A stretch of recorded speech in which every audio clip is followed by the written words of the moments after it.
तो इस क्वेश्चन में हमें फ्लक्स की वैल्यू निकालना है। हमें जो गिवन है वो आरपीएम गिवन है, पोल गिवन है, स्लॉट गिवन है, कंडक्टर गिवन है और ईएमएफ जो है वो गिवन है। तो हम इसको एक डाटा लिख लेते हैं कि हमें क्या क्या गिवन है। तो सबसे पहले जो है वो हमें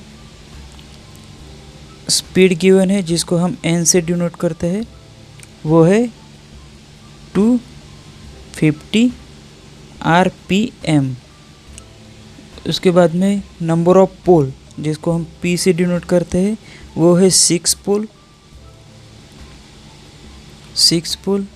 उसके बाद में जो आर्मेचर के स्लॉट है वो 83 स्लॉट है। जो स्लॉट है आर्मेचर के वो है 83। उसके बाद में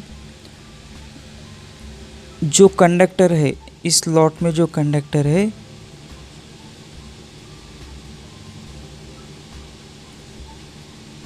वो पर स्लॉट में जो कंडक्टर है वो 8 कंडक्टर है।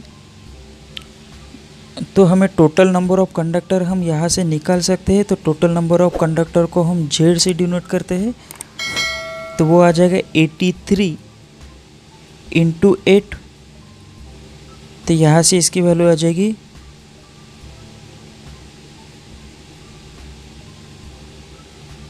664। और यहाँ पे इस क्वेश्चन में बोल रहा है कि ये जो आर्मेचर की वाइंडिंग है, ये आर्मेचर की वाइंडिंग वेव टाइप के है। हम हर बार इसको नोट डाउन करते हैं, वेव टाइप के है। और इसमें जो ईएमएफ इंड्यूस हो रहा है, तो वो ईएमएफ की वैल्यू है, जिससे हम ई से डिनोट करते हैं, वो ईएमएफ की वैल्यू है 500 होल्ट। तो हमें यहाँ से निकालना है कि फ्लक्स पर पोल कितने हो गए, ये वैल्यू हमें यहाँ पे निकालना है। तो इसको हम किस तरह से निकालेंगे, यही इस क्वेश्चन में देखते हैं। तो सबसे पहले हमारे पास ईएमएफ का एक इक्वेशन है, एक फार्मूला है, E equal to P phi Z N divided by 60A। A मतलब पैरेलल पाथ। ये मेन फार्मूला हो गया हमारे पास है। तो ये जो फार्मूला है, इसमें हम जो डाटा है उसकी वैल्यू इसमें पुटअप कर देते हैं। जैसे E है तो E की वैल्यू आ जाएगी 500। P की वैल्यू है तो P की वैल्यू आ जाएंगी 6 इंटू फ्लक्स हमें निकालना है, तो फ्लक्स हो जाएगा as it is into Z की वैल्यू हमने यहाँ पे कैलकुलेट की थी 664 इंटू स्पीड जो है, स्पीड यहाँ पे दिया था हमें 250 आरपीएम। ऊपर की वैल्यू पूरे फिल हो गए। अब 60 स्टैंडर्ड वैल्यू है। और ए, अगर वेव वाइंडिंग है तो ए के जगह हम 2 लिखते हैं। अगर लैप वाइंडिंग होती तो ए के जगह हम पी लिखते थे। ठीक है, तो यहाँ पे वेव वाइंडिंग है इसलिए हम 2 लिखेंगे। अब फ्लक्स की वैल्यू निकालना है, तो ये वैल्यू इधर चली जाएगी, तो हम लिख लेते हैं 500 इंटू 60 इंटू 2 इक्वल टू के बाद ये सब एज इट इज़ हम एक एक स्टेप यहाँ पे कर रहे हैं, ताकि सॉल्व करते समय कोई भी कन्फ्यूज़न ना हो, नहीं तो ये सब हम एक स्टेप में सॉल्व कर सकते हैं।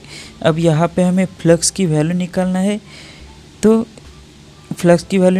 बाकी जो सब है ये इसकी डिवाइडेशन में चले जाएंगे। तो एक स्टेप और हम यहाँ पे लिखते हैं 500 इंटू 16 इंटू 2 डिवाइडेड बाय, अब 6 इंटू ये निकालना है तो इसको हम यहीं पे रखेंगे और बाकी इसके डिवाइड में भेज देंगे। 664 इंटू 250 और यहाँ पे फ्लक्स हमें निकालना है, तो ये as it is equal to के बाद में। अब इस सभी को हम इजीली सॉल्व कर सकते हैं। जैसे हमने पूरे वैल्यू पुटअप कर दिए। यहाँ पे जो है कंडक्टर की जो वैल्यू थी प्रॉब्लम में गिवन है हमें 6, हमने कैलकुलेट किए 8, तो इसको हम करेक्ट कर लेते हैं। ये भी 6, ये भी 6, तो इससे हमारे जो टोटल नंबर ऑफ कंडक्टर है वो मिल जाएगी।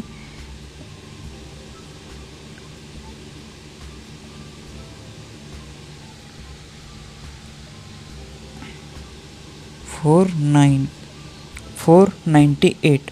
तो यहाँ पे हम करेक्ट कर लेते हैं, इसकी वैल्यू आ जाएगी 498। यहाँ पे भी हम करेक्ट कर लेते हैं, यहाँ पे भी आएगी 498। यहाँ पे भी करेक्ट कर लेते हैं 498। तो इसको हम अभी सॉल्व करेंगे। तो 250 से ये 2 से कैंसिल आउट हो जाएगा। उसके बाद में 2 बचा, तो ये 3 से कैंसिल आउट हो जाएगा। और ये 3 है, ये 20 से कैंसिल हो जाएगा। और ये 2 से ये कैंसिल आउट हो जाएगा 249 से। अब यहाँ पे कौन से वैल्यू बच गई वो अब यहाँ पे लिख लेते हैं। तो फ्लक्स इक्वल टू यहाँ पे कौन सी वैल्यू बची, 20 जो है वो बचा था, मतलब इंटू 20 कर सकते हैं।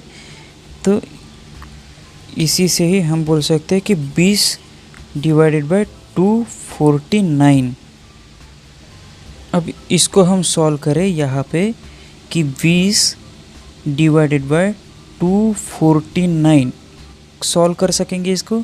यहाँ पे एक पॉइंट दिया, मतलब 1 0 यहाँ पे और 1 0, तो 1 0 यहाँ पे। अब इसको तो यहाँ पे 8 हम लिख सकते हैं, तो इससे हमारा आंसर आ जाएगा 0.08। तो हम लिख सकते हैं कि जो फ्लक्स की वैल्यू हमें आ जाएगी वो 0.08 वेबर्स। ये क्या आ जाएगा, वेबर्स। तो ये हमारा हो जाएगा आंसर। तो इस क्वेश्चन का ऑप्शन नंबर हो जाएगा ए, इसका आंसर 0.08 वेबर्स।